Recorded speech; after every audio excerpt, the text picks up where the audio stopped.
any seconds will just start coming up. And the first rates are 16 points down for the Nifty and about 21 points down for the Nifty. The breadth is looking much better than what we've seen. Nestle, are they going ahead with the acquisition of Capital Foods? One of the newspapers I saw in the morning was reporting that they are the front runner. Britannia is looking okay, Power Grid is making a comeback, ITC is decent, and Mahindra is up by about 2 rupees. Newsmakers, not too many actually there was Titagar Wagon, there was King Fa, not too many newsmakers per se. You want to look at Tata Motors, and why Tata Motors? Well, they've got a downgrade from UBS. UBS is not like the stock, but they feel that India is doing okay in terms of EV, but the global JLR portfolio is lacking when it comes to EV. So it's an okay start, I would say so. And for a change, it's Nestle, Britannia, Bajaj Auto, really the classic defensive names which are making a comeback when markets are not far away from a break also. Aisha? Yeah, absolutely. A couple of other names which are going to be in focus. So let's just revisit what Nykaa is settling in at after its numbers. The EBITDA has climbed up about over 83%. The margins also have expanded more than 100 basis points. Though FSN e-commerce, the listed are still down about almost 1% as we speak. Hindalco came out with its numbers. LIC came out with its numbers. Piramal Pharma is out with its numbers, wherein they have reported the highest margin and revenue since Q4 of FY22. LIC starts off with a gain of 3% as we speak right now. Piramal Pharma has gapped up 7.25%. Lot of other earnings as well. So you've got a Borosil Renewables, Gujarat Pipavav. They've all come out with their numbers. And then, of course, news flow coming in from Gujarat Gas as well, which is looking to cut industrial gas prices to about 38.43 SCM from June 1st. So that's another stock which is in focus this morning. Some weak numbers as well coming in from Oil India, when in the EBITDA is lower by almost about 18%. Garden Reach as well, lower EBITDA, down about 37.5% really. Ashoka Buildcon, Trident, Rupa and Company, they've all posted a slowdown and haven't matched up with the market anticipation in this quarterly performance. So most of them looking bleak as we speak right now. Let's also revisit the big winners from yesterday. Deepak Nitrite as well as Dixon, of course, were the star performers. So let's see what they are up to in trade. And then what the Adani group of names as well are up to. They seem to be clearly, defining the market trend right now, holding out very, very smartly. A bit of a quiet day for them as well. As is the case for the benchmarks, it's an absolutely flat start. Kunal, any trades that you are identifying to punch? On the index, we discussed that I think 18,200 to 50 approximately could be a zone where we may see the expiry, because that's where a lot of option writers have probably written the combo premium for the indices. So no surprises on the index opening flattish. The stock which I would look to trade in the open would be L&T Finance. The stock showed a lot of fervor yesterday, breaking past about 100 plus mark for the second consecutive time, and with a lot of strong volume. So that's a stock which looks attractive. Okay, there you have it. L&T Finance Holdings. Kunal continues to maintain his bullish stance on that stock. Shivangi, let's get in your take. Okay.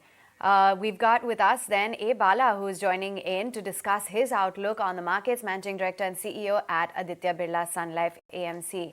Thank you so much for taking time out and joining in on ET Now. Just let's begin by getting your outlook on where India stands at the current juncture, because despite all of the conjecture when it comes to the debt ceiling negotiations in the US, etc., it seems like India is in a sweet spot in comparison. Would you concur?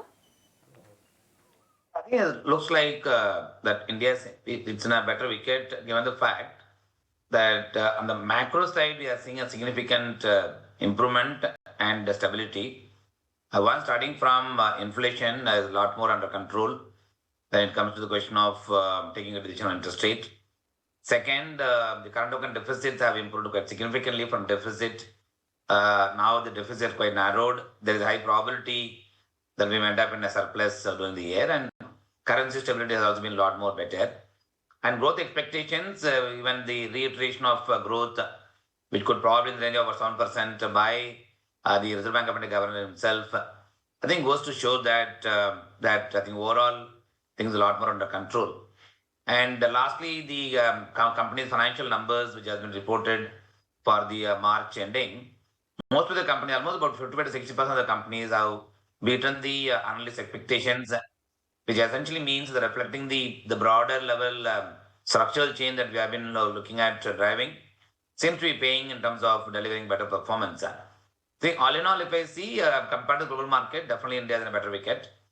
And on the contrary, the recent uncertainty that continues as far as the China market concerns, despite people turning bullish and going and putting a lot full of money, and they're not seeing the real immediate outcome that most of them would have expected. Also making people believe that India could be a good destination. The lot more predictability is much easier and lot more stability. And that's why I see India in a better wicket compared to the global market. Bala, the markets are no longer bombed out. They are no longer cheap. If earnings are expected to grow at 12 to 13% or 14 to 15% looking at the estimate, do you think that should be the maximum expected return from here for next 2-3 years? I think return definitely could get muted given the fact that India has been outperforming the market for quite some time. Also, we must also note the point that the current juncture at 18,000 index, I think the Nifty is trading at about close to the last 10 years average, not discounting any potential upside that could come in the both economic growth as we move towards the elections and then beyond. And also the corporate earnings can continue to be the major driver. Those are not getting discounted this point of time, given the fact that that Indian market is outperformed for quite some time. But my own belief is as interest rate starts coming down the next year and then the supported by good growth coming in, probably we should see some kind of premium valuation starts coming in, which probably we should see it coming in next year.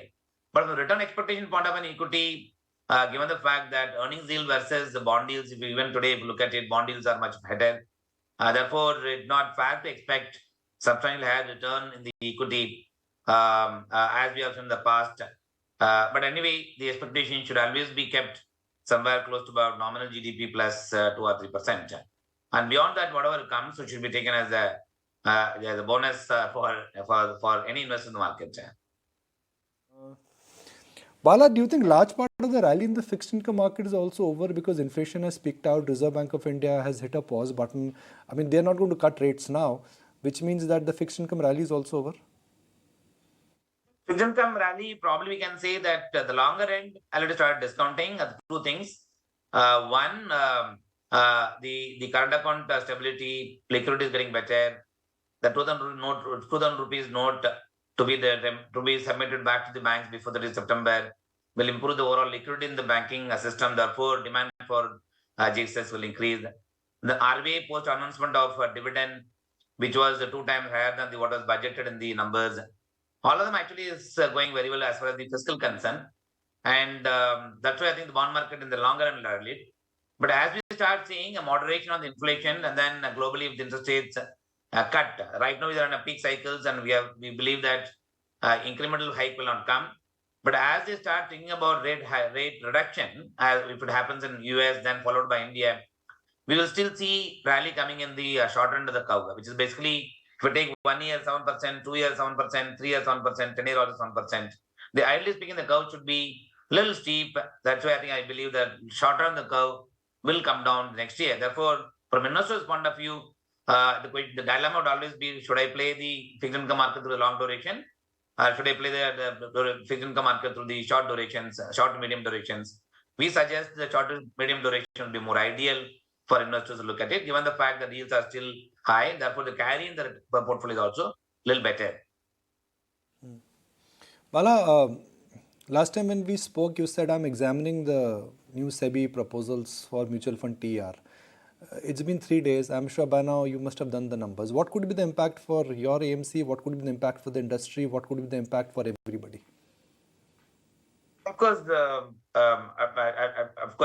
currently refuse to. Rather not talk about the impact on us. But otherwise, broadly, the proposal which has come is clearly the one is TR reductions at the linked to the AMC level. Second is the combining STT and GST to the TR. All such things leading to a TR reduction on overall basis. Therefore, ideally speaking, on the basis of this math, that it will have an impact on the revenue. will have an impact, of course, on the bottom line, which, of course, the market knows about it and everybody has been factoring in. But having said that, these are consultation papers. I'm sure in the best interest of the industry, which has been a bigger driver for the capital market growth, and we still have a long way to go. We will make the right representations. I'm sure SEBI's intention is to not hit anybody on the profitability. At the same time, they're also looking at the longer term orderly building of the next round of growth. So I'm sure a fair representation from the industry would also be heard by the regulators, and basis which we are quite hopeful some middle path will be taken, which will make it more neutral and not to have an impact irrespective of whatever the size of the industry. At the end of the day, the due respect has to be given for the people who have been building the business for some number of years and brought to where we are today. So all such the respect have to be given. At the same time, encourage more players to come in, given the fact representation is still large. So I'm sure fair representations would bring in some element of middle path for the whole thing, Sam. Bala, for investors, there's one concern which they always have after every 5 years. 6 months before a general election cycle, what could be the linear impact of it if the verdict is not what markets like? From an aggregate standpoint, this is a linear 5 to 10%, even 5 to 10% event. What should one do? So I think one of the things that my own belief is remains permanent in our system of the last few years, and whatever the hope and optimism that we all had as a country, all along getting materialized. They have not gone in vain. They get materialized and continue to see the impact of that hope and optimism in the form of the real life change that we are seeing in the country as a whole. Therefore, from an investor's point of view, that faith, I think, has to be maintained, irrespective of whatever the outcome we would have seen in the recent election results and so on and so forth. At the end of the day, the real impact is the one which ultimately drive the economic growth, which in my own belief is, I think we have gone beyond what we have seen in the past. Therefore, I think from investors' point of view, the faith has to be kept, and also from a broader the future, the point of view, the way every foundation stone is being built, I think we are only building it for the better future of the country, irrespective of whatever the political situation that we may see. I think building blocks are more in the name of building the Bharat as a whole to the next level. That's why I think everybody is looking at 5 trillion economy, 4 trillion economy, all are coming from the fact that we are putting lots of building blocks actually to make it happen. Therefore, that's the fight that I think one has to bring on the table rather than getting swayed by the short term, any outcome that would come. Of course, short term outcome can never determine actually the longer term future, which in my own belief is very bright, and one has to build that faith and confidence while making the investments and building their own portfolios. All right, you got flashes coming from LIC that VNB margins will definitely improve in FY24. You got, I think Adani Group stocks have stopped falling, so LIC should start rising. I mean, it's very simple. Whether we like it or we don't like it, the stock of LIC completely collapsed after this Adani Group of fiasco, which broke out in late Jan and early Feb, and that also coincided with the budget changes. So all things put equal, valuations, underperformance, mark-to-market gains and Adani Group of stocks, things now for LIC for the second half of the year could really look better. So Bala, what could be the dark horse for 2023 and beyond? I mean, which is that one sector? Let's say for defense manufacturing 2 years ago, it was railways 6 months ago. What is that big bet at Birla AMC? I think from our AMC point of view, clearly we have been keeping a close eye and continue to stay bullish as far as the banking financial sector is concerned, given the fact that across the economy. And second is we also see the silver lining, better silver lining as far as the automobile sector concerns. We continue to believe that auto ancillary will do well. And capital goods sectors, given the fact that the huge amount of investment both by the government as well as the private sector capex also beginning to pick up, we believe that segment will, I think, continue to be the driver. But I also see the breadth in the market widening, given the fact that the huge amount of benefit has gone into the mid-sized company in the country by way of low interest rate regime, and the whole ecosystem getting more better. There are small size companies are getting the huge advantage at this point of time. And therefore, that also we should see widening of breadth in the market getting widened. Last but not least, we are also believing that the FMCG sectors have gone through a good amount of consolidation phase. And we also believe that with the general spending levels rising and the commodity prices somewhat remaining low, even select FMCG companies should also be performing better. All right, Bala, good to have you on board as always. Thanks so much for joining in and sharing with us your outlook on the macros, the markets, as well as individual sectors. Let's get in a quick look as to what's buzzing around within the Nifty 500. JB Chem is up about 6% in trade. You've got something like a Britannia as well that spikes up in today's session. KPIT Tech, Indian Hotels at about 385. Chalet Hotels as well is looking a buzz. And you've got a KEC International along with NCC. Those are some of the stocks that are lighting up the screen. On the flip side, Garden Reach clearly reacting to its weak margins. We'll be interacting with the management as well later today. Credit Access under pressure. Oil India along with Amara Raja, the Tata Motors DVR as well, that is under pressure in trade. But let's hear it out then from some top market veterans. India remains in a bright spot in an uncertain global context. That's a word from Sunil Singhania as well as Prashant Jain. Let's hear out why they're optimistic on India's long-term growth prospects. We call it the 4D, in favor of India. One is democracy. I think the world has realized the importance of democracy post what happened in Russia and maybe a threat of what might happen in China. The second is demographics. I think India is going to be a young country at least for the next 20 years with a median age of like 30 years or lower. Third is obviously the huge domestic demand. And we always say that in 22, when the world was debating whether they will have a recession or they will just about have a 0% growth, in India the debate was whether we'll grow at 6% and 7%. And I think it's a great debate to have. And that was all largely because almost 80 to 83% of the Indian economy is domestic. And we have all seen how after 3-4 years post-COVID, we have started going on holidays, spending on festivals, weddings, and so on and so forth. And that is clearly visible in the strong domestic demand. And I think the fourth thing is the digital, benefit which the economy is getting. I think India has lagged in terms of physical infrastructure. We're trying to make up for that. But the digital infrastructure has been awesome. Tax collections are up 20% because compliance is higher. We have the UPIs and so many other things which have made India as an economy very efficient. So I think based on fiscal 25, markets are trading between 16-17 times, which is reasonable, which is not cheap, but it is not unreasonable either. I would say things are just about okay. So when I look at historical benchmarks, I look at typically a 15-year average, because that does cover 1.5-2 cycles. And if you look at 15-year averages, I think we are slightly above that. Our growth rate should improve hopefully as we go over the next few years. I think India is acquiring more and more prominence, visibility globally. It's becoming a large, fast-growing economy. Geopolitically, I think we are in a good situation. We are a good boy in the world. So I think given all of that, the size, the growth, I think a 16-17 P, to my mind, appears to be reasonable.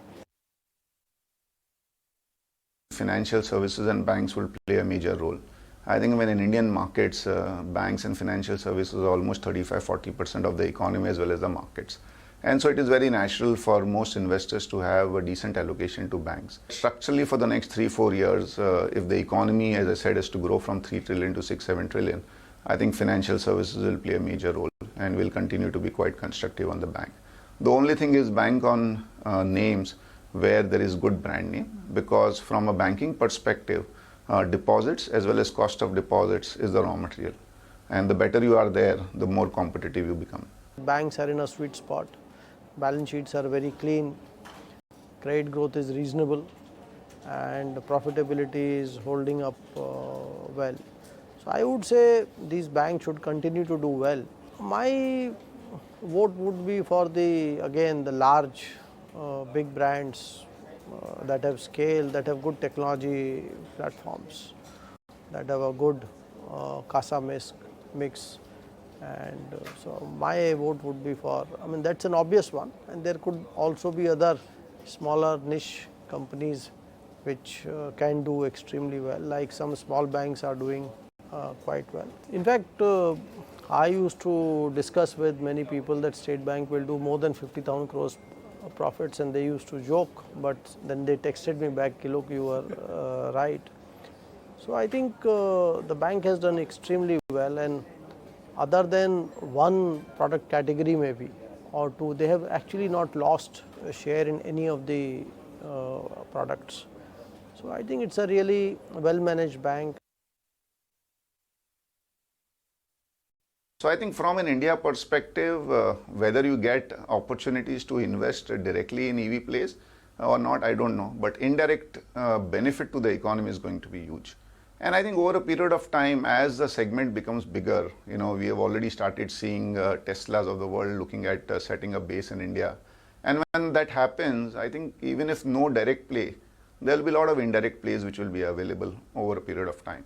So it's still early days. There are a few auto companies who are trying to make their mark on the EV space. But I think over a period of time, we'll get an opportunity. Our view on particularly generally metals, but steel is quite constructive. Yes, last 2-3 months, nothing has happened even in China. But our view on steel is very constructive. I think the last 2-3 years of bumper profits has enabled most of these companies to be having great balance sheets. As and when the demand picks up globally, I think this is one sector which will surprise. There could be still some scope for it to get re-rated is the power sector. Because go back 2 years and ESG was a very live theme. And the world thought that you can transition from conventional to new energy overnight. And we have discussed this number of time, that was not a very realistic view. But I think people have come around to that view that conventional power is here to stay. In barring the electronics space, where we are yet to create an ecosystem and we are essentially assemblers right now. But I think barring that, our ecosystem is also reasonably well developed. So I would say whether it is textiles, whether it is engineering goods, whether it is chemicals, pharmaceuticals, in all these spaces, whether it is automobiles. Look at what Mr. Bhargava said recently. He said new plant dedicated towards exports. In two-wheelers we have done extremely well. So I think all spaces of manufacturing by and large, other than electronics, I think we have reasonable capability and we should do quite well, and we are moving in that direction. All right, let's move right on then to more news and interesting updates from the Economic Times earlier this morning. And what actually started off as a greenfield venture in the year 2020 is Tata Electronics, and now the company is looking to really go full throttle in terms of their plans. Now they're looking to set up an electronics play, and they could be firming up those plans to enter the semiconductor segment. They're scouting for land near the electronic manufacturing facility in Tamil Nadu. As of now, these are according to ET reports, and are really looking to either broaden the scope of their existing mobile components manufacturing unit over there or set up an outsourced semiconductor assembly and test unit. So Nikunj, clearly looking to focus very closely within this space of electronics and a bigger play in semiconductors. Now look, if there is one group which perhaps has ability to invest and then wait for returns after 3-4 years, I mean, that is the Tata Group. They understand the importance of semiconductors. They understand the manufacturing space very well because of the kind of linear advantage they have. I mean, Tatas are known for manufacturing cars. Tatas are known for manufacturing steel. So they've not had a big presence in electronics, but looking at the expertise both in terms of tech, supply chain, the coordinated effort of the group, Tata Sons' ability to make a large investment right now. They are not big in the energy space, which is where the Adanis and the Ambanis of the world are. They are not very big in the entire power. They are not very big in a lot of petrochemicals. They are not very big in medical. They are not big in very asset-heavy businesses where Adanis and Ambanis are moving. I get the chip manufacturing space is something which is a great entry point for them. It's a business where that the global supply chains are changing. It's a business where India's global dependence on semiconductor is very high, which needs to be reduced. So it's a perfect, gel for them in terms of where they want to do, why they want to do, and how effectively they can actually achieve it. Okay, Nykaa. And Falguni Nair, founder of Nykaa and CEO, joins us. Let's connect with Falguni to understand that where and how things are moving for the business and what is the way forward for Nykaa. Mr. Nair, good morning. Thank you for joining us. Now, commentary from the discretionary players suggests that there was a bit of a slowdown in the discretionary spend in Q4. What was the case for the company, and how is the consumer sentiment moving? I think what I do believe is that we always talk about it, that there is a shift from offline to online, both in beauty and fashion. And these are long-term trends where percentage coming online is increasing very rapidly. And we've seen very big improvement over last 3-4 years of COVID. And I think the similar trend is going to continue where almost 20 to 25% of the business may become online. And it is this long-term trend. So I think underlying businesses of both beauty and fashion are growing at 10 to 12% annually. So there is a healthy growth in the business, that category itself. And within that, there is a switch from offline to online, and offline was a much bigger percentage of the market. So because of that shift, it is expected that these businesses will grow, online businesses will grow at 30 to 35% annually. And what we have seen over the last few years is that sometimes you're slightly below the long-term trajectory and sometimes you're above the long-term trajectory. Like during COVID 1 or 2 years, we were growing at above the trajectory, and right now last year you were growing under the long-term trajectory of the online business. And the reason for that is that the physical retail had also opened up. I think we are also in physical retail business, though it's only about 10% of our beauty turnover, and in fashion we don't have physical business, but we've also seen a pickup in the physical business. So I think from a long-term perspective, the consumer discretionary spends have been slightly below average, but I think in India, they've not been as affected as they could have been, especially in the upper end. A lot of data seems to suggest that it's more the rural areas and more the tier 3 cities where the demand could be subdued. All right, Ms. Nair, so how are the volumes in non-metro cities? Are consumers actually holding back when it comes to discretionary purchases? I think you touch upon a very interesting point that last year there were a lot of inflationary pressures where a lot of price increases were taken due to supply chain increases, and every brand and many categories had to take price increases. So if you look at the volume growth in most categories was more subdued because finally customer ka wallet, there is a wallet share thing about the consumer wallet also, right? So as they were even if they buy the same amount in value, sometimes they had to cut back on the units to balance the equation. Now it is again very evident that internationally also the inflation is down, and so is it down in India. So the belief is that going forward, there won't be inflationary pressure, and maybe the prices of the goods will not go up, and hopefully that will revive the unit consumption. I think unit consumption, at least in our sector, was not negative, but it was definitely more subdued than it has been in the past. Right. Falguni, your EBITDA margins have also come in the mid-single digits, right? What will be the growth drivers for the margin improvement in FY24? And you think this mid-single digit growth is going to continue, or can you better this performance? I think you're talking about the EBITDA margin, and for the EBITDA margin, we've been very focused on improving the fulfillment costs and the marketing costs. I think marketing costs in fashion can further improve from here.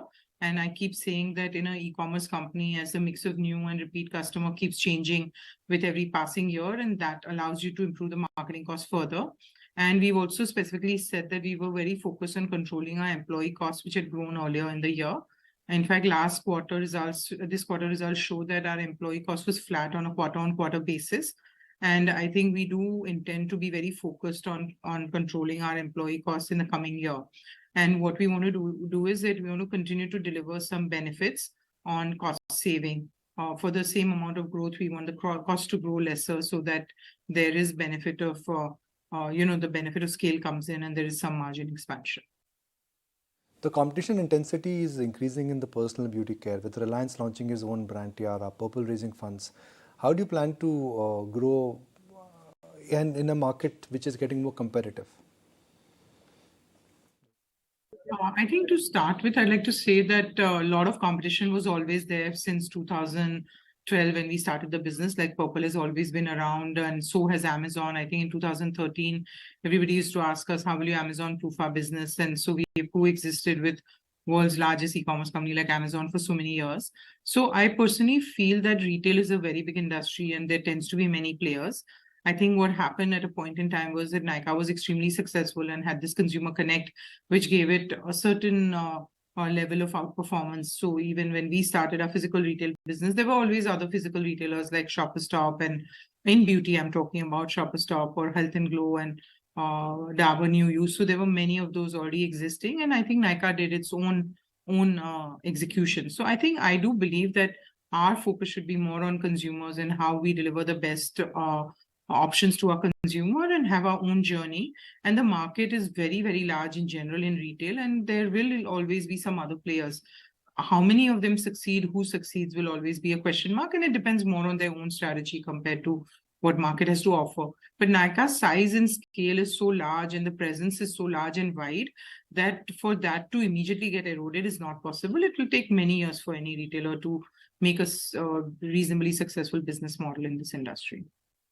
Now, Falguni, fashion, is 5 times that of the BPC market. So what rate is the fashion industry growing at, and how is it that Nykaa fashion is growing?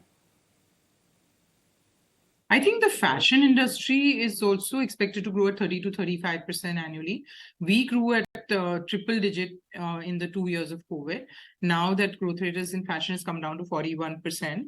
I think we were a smaller player, and hence we could grow much faster than the industry.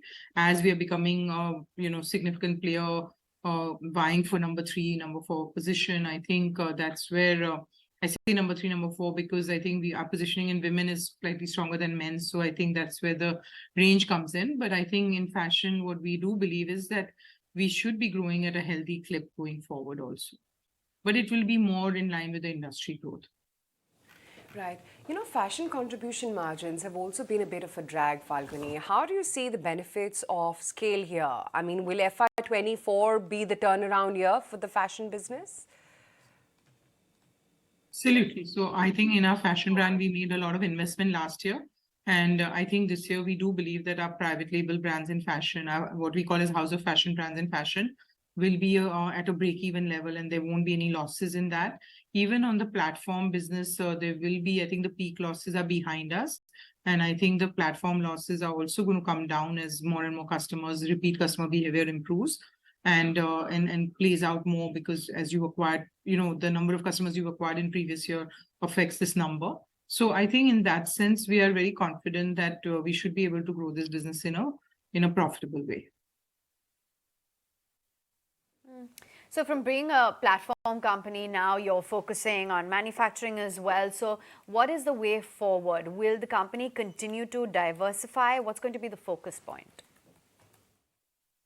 I think we are definitely getting into, if I just remind you, we acquired a couple of brands like Dot & Key, which has really grown very nicely over the last year, and it's becoming quite a significant brand in our portfolio.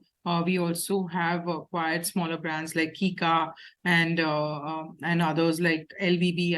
If I remind you, we did an acquisition of LBB, which was a content player. Many of those are also panning out well. I think this year has been a year of consolidation. We haven't done any new acquisitions this year. Most of the acquisitions were done about 6 to 9 months earlier, and we are digesting those and settling those.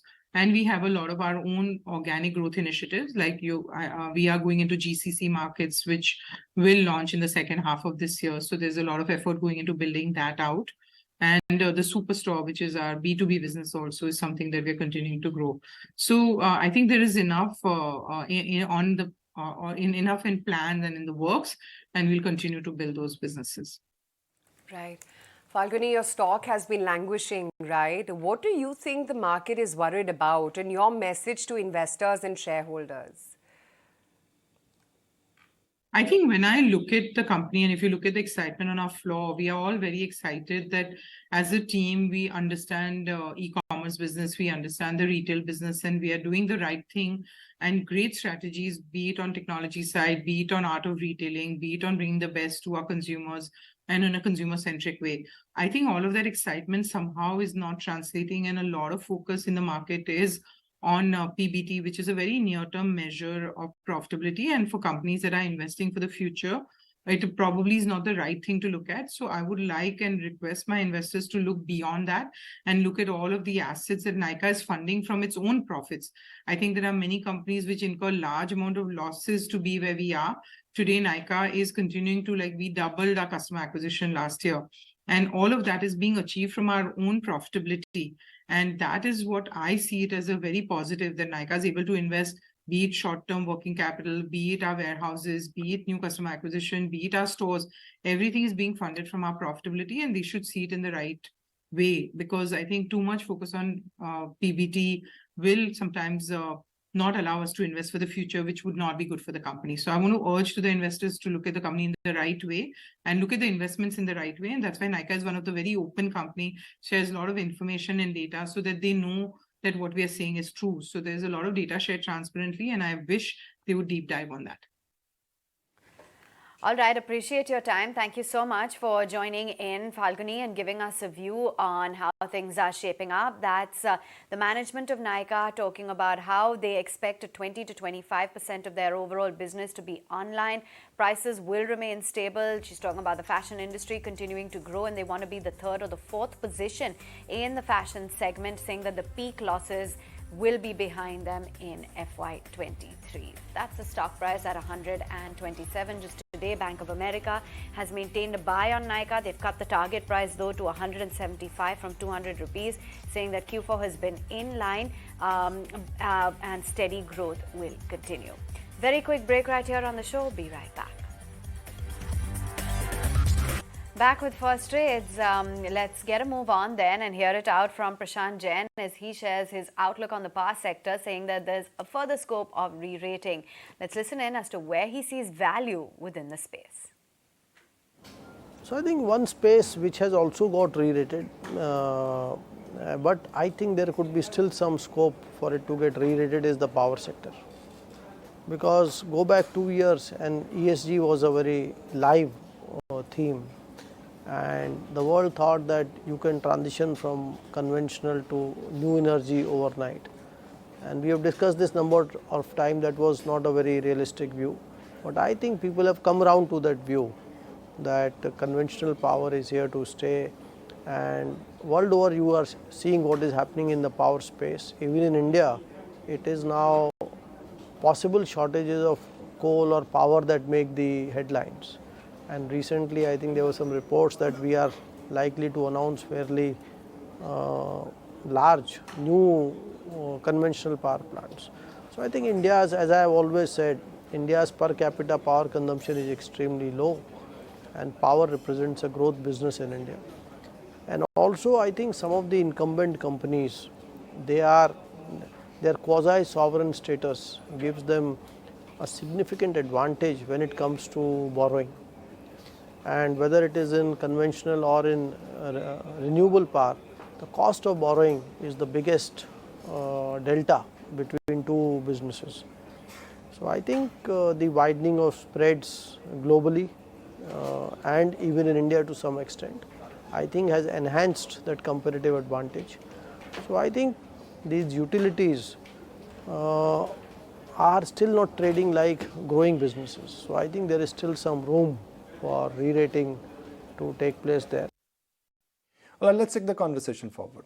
Could power be the next growth? Could power stocks be the next growth stocks for India? I mean, there's always this big theorem, which is that India will consume more power will be required. But the problem with the power sector historically has been the entire feasibility, availability, and then the challenges at the state discom level. Anil Razdan, former power secretary, is ready. Harshvardhan Dole, vice president with IIFL Security. Gentlemen, good morning to both of you. Thank you for joining us. Mr. Razdan, a lot has changed. I mean, I distinctly remember when we interacted with you in your capacity as the Power Secretary of India versus now. A lot has changed. The power sector is no longer this beleaguered sector in India. Companies are making profit, policies are in place, but still there is a long way to go in terms of the discom and getting the viability right there. It's true. See, you rightly said that things are on the mend. But we must understand that we've grown a lot from a position of extreme shortages, very low power availability, And with increasing prosperity, the per capita consumption of power also has gone up. Look at the amount of air conditioning that is available, lighting is better. But alongside a healthy development is when you see the development of low wattage electric appliances, the emphasis on energy conservation and energy efficiency. This has to go hand in hand. Coupled with that, now you see you have the emphasis on renewables, and there's certainly that is the power source of the future. But the main bottleneck seems to be, though it has showed signs of improvement in recent years, are the distribution entities, which so far are largely state-owned. But the happy part is that from about 22% AT&C losses, we've come down to about 16%. And the target is gradually to go even further. And I think this disciplining of the distribution entities in recent years, which had owed huge amounts to the generating companies, has been a game changer and will certainly be the area to look forward to.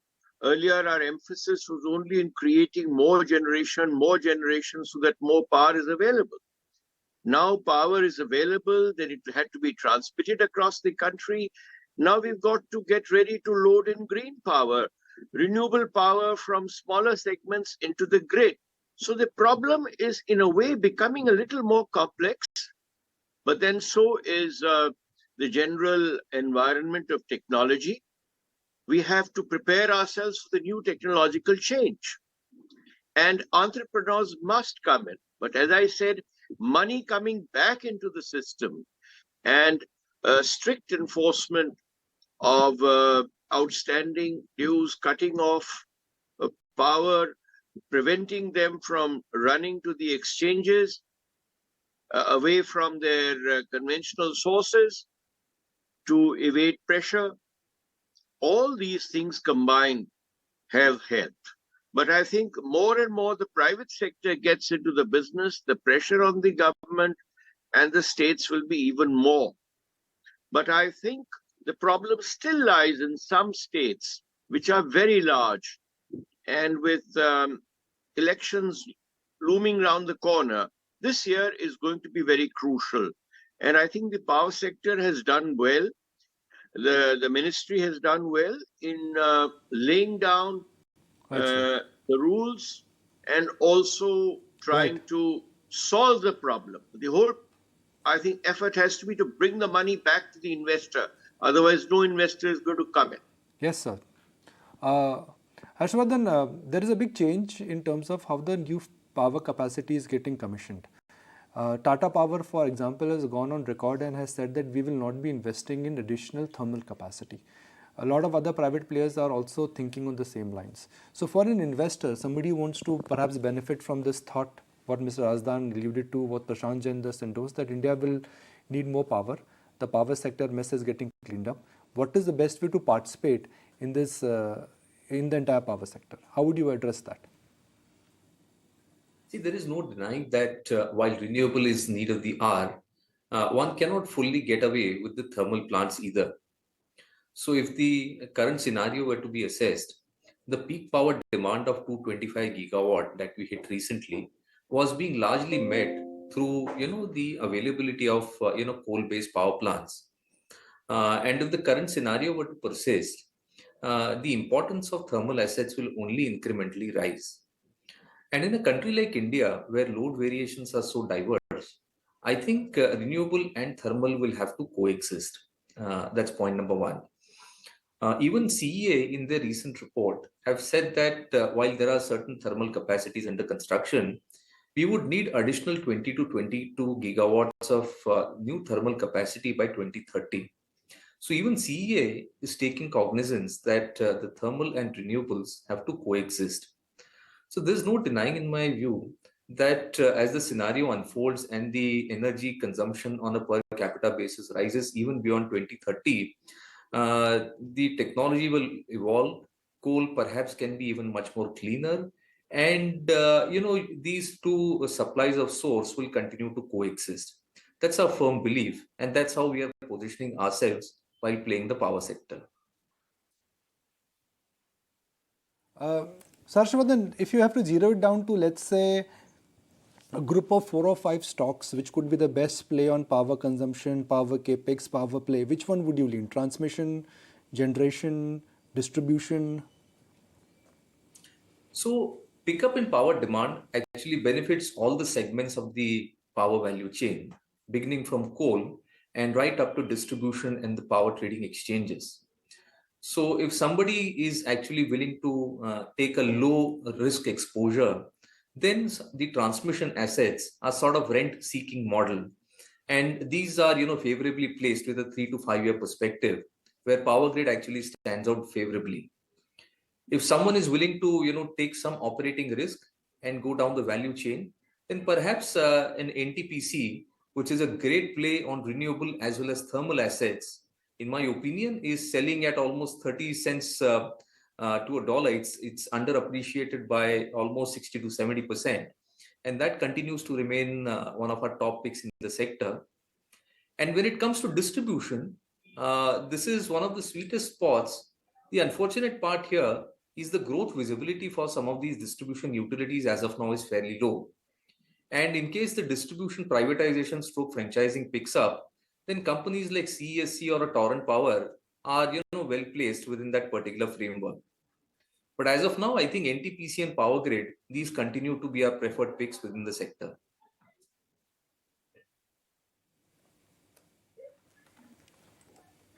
Right. Going forward, then, Mr. Razan, just wanted to also understand your outlook, because there were some reports that indicated that the government might stop the fresh thermal capacity addition. Do you think that that could potentially happen, and that it would be possible even to completely shun thermal? Sir, just request you to unmute yourself. I think I am unmuted. Go ahead. Can you hear me now? Yes, go ahead, sir. Yeah. You see, I am of the firm view and have been for some decades now that thermal power is not running away. What we need to be bothered about is now that how do we add to the base load power, and that is where I think nuclear will have to take a quick and a bold call on it. That we have to build nuclear capacity as the cleaner baseload capacity, as China has been doing. We will have renewables. Renewables have to come, but renewables are variable, and they will also need a very good transmission system, balancing system. The new emphasis on hydropower, a renewed emphasis, I think, is also timely, though there is great hope on pumped storage, which I am not very, very sure about. But in the Northeast, you see where the private sector could not take off. I think we've got to pay attention to that, improve communications, ensure that those hydro projects come up online fast. We've more or less exhausted what we have in the northern sector. And I think opening up the corridor with Nepal, building a diplomatic confidence in them that we are good clients and better clients than anybody else. With Bhutan, we already have a good relationship. So if we build on the hydro also simultaneously, it will be a great show. The other sector, I think we need to integrate and quickly build up a storage, because a lot of shift is going to take place in fuel, in automobile traction from the hydrocarbon sector into the electricity sector, charging stations. I think we are way behind in our vision and capacity if we are to add electric vehicles quickly in the future. But these are also new areas for investment, for private entrepreneurs, for new startups. Because if we start now, maybe 10 years from now, we'll be in a position to meet what we are planning to do. Right. Right. I'd just like to come in here because we're a bit crunched on time. And Harshvardhan, wanted to get in your outlook on, the power tariffs having gone up in a lot of states. Do you think it could go up further? Do you think there could be some rollbacks? In my opinion, there is a good chance for the power tariffs to go up because typically in India, reforms happen only during the energy crisis. And in my opinion, we are about to hit one. So most of the states are cognizant of the fact that if they want power, they need to pay more for it. And perhaps that is the reason why we are seeing states one after the other filing tariff petitions and the ACRC is finalizing. So keeping my fingers crossed that states revise tariff and the incremental losses only fall down. Well then, Mr. Razdan, great to have you both on the show and give us your take on what's lined up for the power sector. But let's move on. Let's just get you a status check on where the market has settled in at. We were flat as opposed to the global handover, which was weak overnight. But let's just revisit what the Nifty is up to. Still flat, just about 16 odd points lower. And the breadth of the market as well, fortunately, at least within the liquid universe, is pretty neck and neck. You're not seeing any, big bloodbath of sorts over there. Yes, Adani Enterprises, India Cement, Deepak Nitrite is seeing some profit taking. Hindalco, after its numbers, is down. And so is Tata Motors. But a lot of winners, on the other hand, also Eicher Motors, Bharti, Bajaj Auto, and Indian Hotels as well, which is now scaling up higher by a solid 3.25%. And since we're talking about IHCL, their property, Rambagh Palace in Jaipur, Rajasthan, has topped the list as the world's #1 hotel in the annual 2023 Travelers' Choice Awards list by travel site TripAdvisor. Now, this 1,835 palace-turned luxurious property is also dubbed the Jewel of Jaipur. Meanwhile, IHCL stock, we already know, has been gaining up in trade, has been one of the best performers year to date as of last year as well.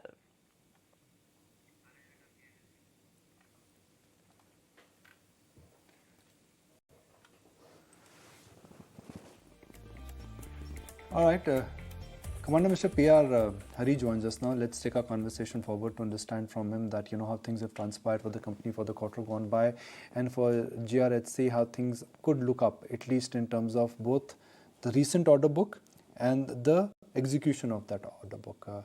Good morning, Mr. Hari. Thank you for joining us. Now, margins for the quarter gone by disappointed. Was it largely because of some base effect? Was it largely because of the steep increase in commodity prices? Thank you, Nikunj. Before I come to the margins, the year gone by has been good for us. We just announced our financial results yesterday. This, in our perception, has been the best in terms of financial performance, with the revenue from operations and the total income going by nearly 45%, and the PAT going up from 189 crores to 228 crores. That is an increase of 20%. Now coming to the margins. The margins, the PAT margin, we are still maintaining 8.26%. And the EBITDA margin, the year on year, that is for the FY, when we compare FY 22 to 23, we are currently at 11.7%. Yes, in shipbuilding, maintaining very high margins is not a norm. In a shipbuilding scenario, anything above 7 to 7.5% is good. And as I have been consistently maintaining and discussing over the last few interactions that we have had over the last 1 year, that we are and we will maintain a margin beyond this 7 to 7.5%. And as on date, as I mentioned, our PAT margin is 8.26. Coming to the order book, as on 31st March 2023, our order book is a healthy 25,111 crores. And that comprises of 6 projects, that is 4 for the Indian Navy, 1 for the government of Bangladesh, and 1 for the government of West Bengal. Now coming to the naval projects, the 4 naval projects, one of course is the prestigious P-17 Alpha stealth freight project for 3 warships, and a 4-vessel survey vessel large project, 8-ship anti-submarine shallow water craft project, and 1 new project that have added to our order book, that is the 4 next generation ocean going patrol vessels. This order value is approximately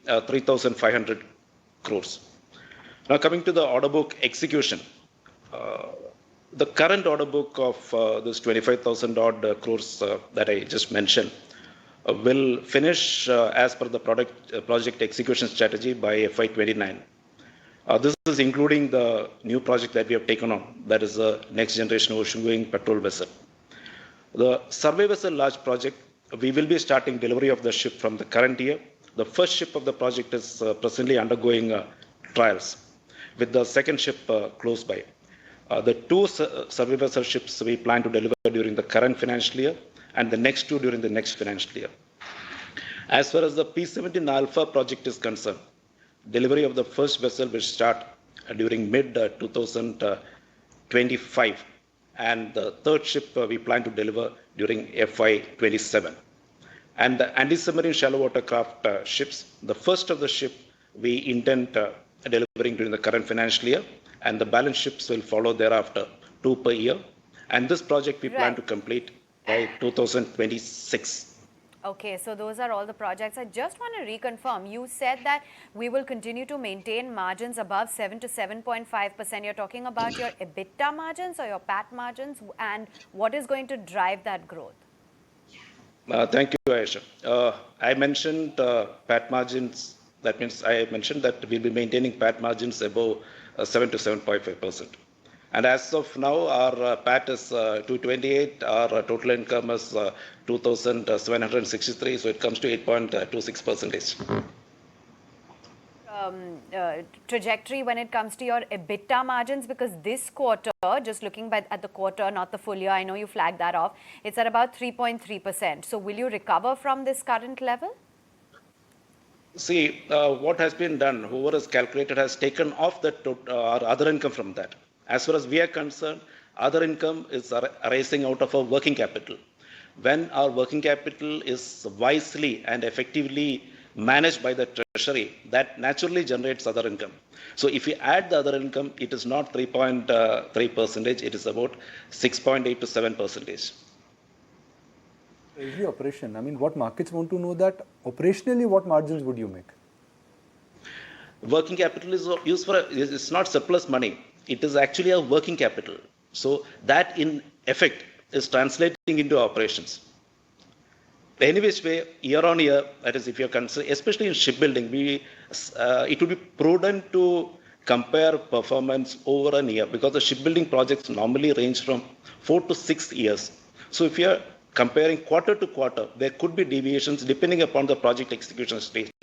So it would be prudent that we compare financial performance year on year. So that's why I started off with the FY22 and 23 comparison. Also tell us, Commodore, as to what have been the key revenue and profit drivers for you, and are you worried that a sudden spike in raw material prices like steel, energy, etc., could impact profitability going forward at all? Unlikely. I will just give you in a nutshell. In shipbuilding, approximately 65% of an order value comes out of the material. And within this material, they at least 60% comprise, 60 to 70% comprise of major equipment. These contracts already been signed. Now the balance, a minuscule amount, an overall project cost, it comes to around 5 to 7% is the steel. Now we have a running memorandum of understanding with one of the other PSUs, the SAIL, where the prices are predetermined. Now there could be deviations based on the global steel index, and this impact is minimal because, as I mentioned, the overall value of steel in a project just comes to around 5%. As far as the equipment are concerned, we are not envisaging any kind of issues because the contracts have already been signed with the respective OEMs. One more aspect I would love that I'm given an opportunity, I'd like to bring out that we keep stating that our USPs are product diversity. And we have products ranging from warships to commercial ships to ship repairs and also deck machinery. Yesterday, we concluded a contract with Indian Navy for manufacturing of 30 guns. This order value is approximately 250 crores. And this perhaps is the first time that a warship builder is venturing into weapon production. Now you're starting the year with an order book of 25,000 crore approximately. Now our understanding, like you rightly said, that shipping is a long haul, long capex execution cycle, 3 to 5 years, 5 to 7 years. So when you're getting an order of a ship, are you booking them on completion basis, or the order book is booked at upfront and then execution takes time? Order book is, I'll give you one example. Now, project value of, let us say, 5,000 crores executed over a period of 4 years.